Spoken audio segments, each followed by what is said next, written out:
Hello, beautiful. Welcome to Bonnets and Pillow Talk with me, your host, Miss Fadzo. I hope you're having a fabulous day. Today's Valentine is coming. Guys, happy Valentine's Day. I hope you had a really beautiful day. I hope you celebrated with your loved ones. And if you don't have them around, I hope you just took some time to love on yourself and be kind to yourself. And if you haven't, this is your chance to do a little something for your person or for yourself.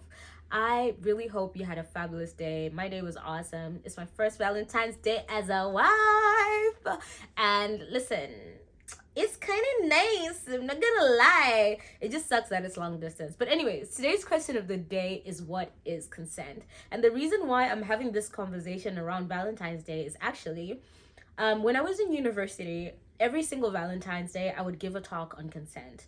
I'd realized all through high school that I had a lot of friends who had a lot of weird experiences with their boyfriends or with their partners on things like Valentine's Days and holidays like Valentine's Day, where they kind of felt like it was a transactional thing where it was like, if I take you out on a date or if I fly you out and take you on holiday, then you have to sleep with me. And I always had to tell them, like, girl, consent doesn't work like that. So before we go anywhere, let me just give you like a really like broad definition of what consent is. Like on a basic level, consent is just basically one person giving another person permission to do something. And like consent as a noun basically means like permission for something to happen or an agreement to do something. And again, as a verb, consent is giving permission to something, giving permission for something to happen or to agree to do something. So that's basically what consent is. I use the Planned Parenthood model. It's called FRIES to basically tell me what consent is. For me, it's the easiest way to remember it. And FRIES basically is just, F is for consent is freely given, and freely given just basically means you are giving it without any coercion. No one has forced you. And with coercion and forcing too, you can't give consent if you're drunk or you are passed out or you're sleeping or you are high. You can't give consent. Then it has to be freely given. So that's one. Fries. R is for reversible. So basically what that means is that consent can be withdrawn at any time during sex. So for example, if somebody says they want to stop making out and the other person basically has to respect it. An example that has happened with one of my friends actually, with reversing consent, is that my friend had consented to essentially having oral and not actually having sex. And so when they got to the point with their partner where everything is enjoying, everything is going nice, everything is about to go into the sex, she was like, hey, actually, I don't feel comfortable doing that. And because she had learned what consent looks like, and the partner that she had learned what consent looked like, and they discussed before they even had sex what they were willing to do and what they weren't willing to do, when they got to that point, it was a matter of just saying, bro, I'm not into this. And he stopped. And they could carry on. You don't have to stop and like stop altogether. You could stop and negotiate. You could talk about different things like, okay, you don't want to have sex? Can I kiss your neck? How you feel about me kissing your neck? So it doesn't have to be like a huh. Nah, man. It can always be withdrawn. It can always be taken back. Consent is ongoing. It's constantly checking in with your person. How does that feel? Do you like that? Are you into that? Can I try this? Like, you know what I mean? And if you hear them, like, observe their body language. I think a lot of sex too and a lot of like sexual communication is nonverbal. So observe, are they feeling withdrawn? Are they starting to like pull back? Do they look scared? Do they have glazed eyes? Do they like, are they, sometimes you'll be seeing, observe your partner. And if you see any red flags, stop and ask, is this okay? Are you hurting? Am I hurting you? And continue to communicate back and forth. So the first one on the fries is freely given, and then can be reversed. Consent is also informed. That's I. So informed in this case, a situation that I've actually heard. I don't know if y'all know what stealthing is, and I don't even know if I can say that on the internet. But basically, it's when y'all are doing the deed and you guys have agreed to use a dom, and then the partner removes it and basically has sex with you without a condom, even though you guys agreed that you're gonna have it without your like consent. That is sexual assault, y'all. That's rape, because the consent was not informed. The other partner did not weren't informed. They did not know. They were not aware that the other partner was gonna remove it. So that changes the terms and conditions of the agreement. That means you need to ask for permission again. Hey, I'm enjoying this a lot. Can I take this off? You cool if I take this off? Okay. So consent is freely given. It can be reversed at any point. It is informed, and it is an enthusiastic yes. Honey, if you want it, say yes. Okay? It's got to be an enthusiastic yes. If you're getting mixed feelings, if you're getting maybes, if you're getting a no, if you're getting a no, you are better being safe than being sorry, because the jail doesn't care.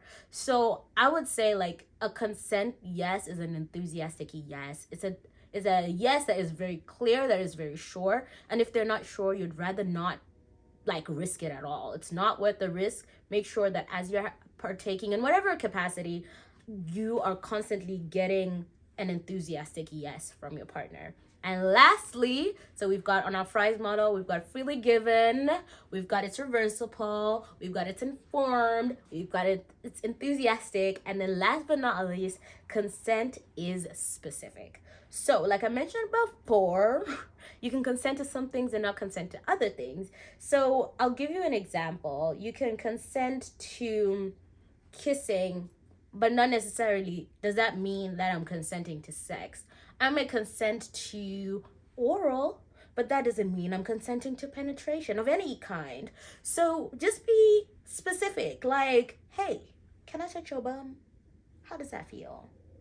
And it doesn't have to be like weird. Like, make it sexy, man.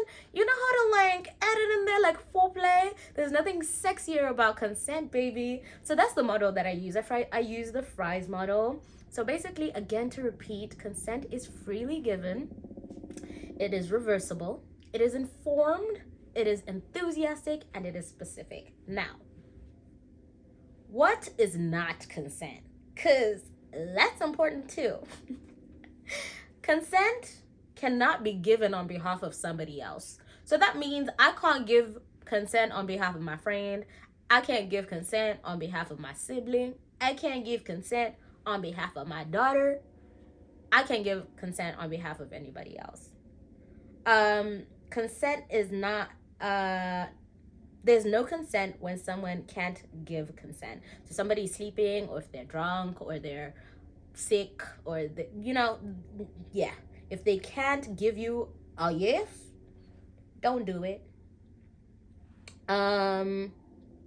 If somebody is abusing a position of power or authority, that's not consent either, because that's coercion. And that's the first point. That means you're not giving it freely. So that means any position of power, any person, your boss, your manager, your uncle, your dad, hello, that power dynamic changes things. So any person who's misusing or abusing your trust, their power, their authority, even sometimes like teachers and nurses and police people and people in authority can take advantage of you. And no, that's not consent. Okay. If somebody mentions at any point in any capacity that they're no longer interested, it means they've withdrawn their consent. That is you no longer consent there. Actually, I have some examples. So I have some examples of what consent is. So consent is clear. And clear could look like, I'm giving you examples. Clear could be like, yes, I'm sure, don't stop, I like it. That's what like an enthusiastic, clear yes looks like.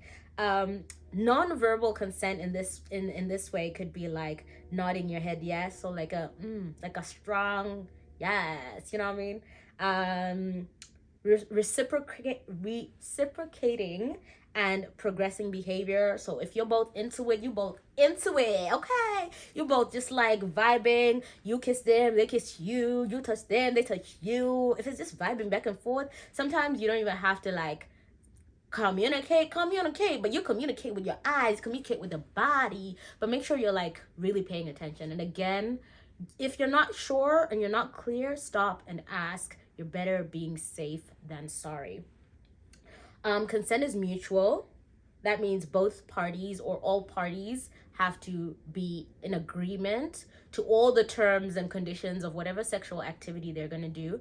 And actually, let me just specify, when I say sexual activity or sex in general, I mean like everything from kissing to touching to penetration to rubbing. All of that stuff is, in my mind, considered under sexual activity. I'll put a definition and different examples in the description, again with articles as well if you want to check it out, but that's what I mean when I say sexual activity. So with consent, you would be asking for consent to kiss somebody, you'd be asking for consent to touch and rub on somebody, you'd be asking for consent if you want to penetrate any of their orifices. Like, you, it would be ongoing and both people would be mutually in agreement to those feelings and actions.